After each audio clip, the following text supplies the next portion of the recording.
Smiling horror story. कविता अभी अभी अपने कॉलेज को पूरा करके अपने मम्मी पापा के साथ फिर से घर आई थी। कविता के कॉलेज से कुछ आधा किलोमीटर दूर उनको रहने के लिए फ्लैट मिला।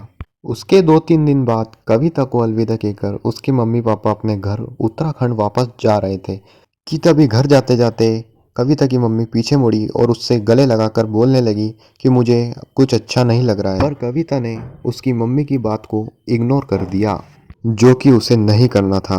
कविता ने सोचा भी नहीं था कि उसके साथ आगे क्या होगा। कविता को फोटोग्राफी और एडिटिंग का बहुत शौक था और वो इसी फील्ड में आगे कुछ करना चाहती थी। कविता के मम्मी पापा घर ना होने के कारण कविता ने अपने दोस्तों के साथ सैटरडे के दिन बहुत बड़ी पार्टी रख ली। कविता कॉलेज से घर आते ही पार्टी की तैयारी करने लगी। बालकनी साफ करते करते तभी कविता की नज़र वहीं पे पड़े एक पुराने बॉक्स पर पड़ी, जो कि इतने समय से बाहर पड़े पड़े एकदम सड़ गया था।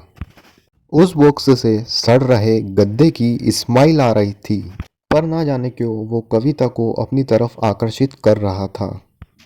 उस बॉक्स के अंदर पुराना कैमरा पड़ा हुआ था।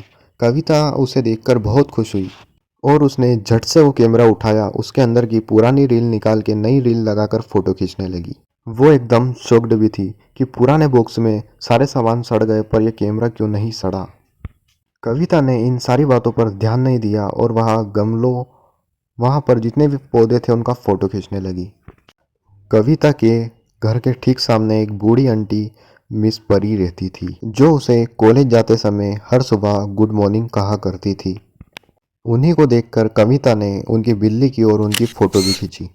कविता ने सोचा कि वह अगली सुबह उन फोटो को आंटी को दिखाएगी। अगली सुबह सुबह कविता ने पास के फ़ोटो स्टूडियो से वह फ़ोटो कुछ एडिट करवाई और वह एडिट करवाकर सीधा मिस परी के पास चली गई और उन आंटी को वह फ़ोटो बहुत ज़्यादा पसंद आई। कविता घर जाकर और फ़ोटो भी देखने लगी, पर कविता को उन फ़ोटो में कुछ अजीब चीज़ महसूस हुई। कविता ने देखा कि उन फोटो में कुछ धुंधला धुंधला सा काला साया था, जिसके मुंह पर एक मुस्कान थी। कविता उन फोटो को देखकर जैसे कि उसमें खो सी गई।